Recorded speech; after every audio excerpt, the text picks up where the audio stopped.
Panoorin nga natin 'to mga ka-supremo 'no, kung paano niya niluto 'tong manok na 'to 'no. Nilamas-lamas niya ng mga paminta, tapos ng mga seasoning.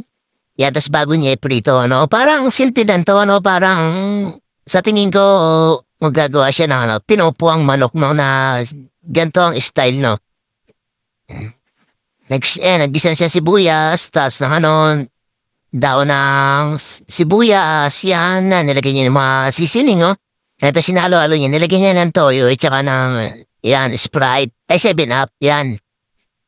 Yan, habang papakuluan niya lang yan ng papakuluan, tapos hanggang matunaw na yung sabaw niya, ano. Napakasarap nito, ano, mga kasupremo, ano. Solid, no. Tiyo na yung sabaw, tinanggal niya na yung mga sangkap doon, no, tas sinala niya na mabuti hanggang matunaw yung sabaw. Yan, tas pag sabaw na yan, okay na, sulit.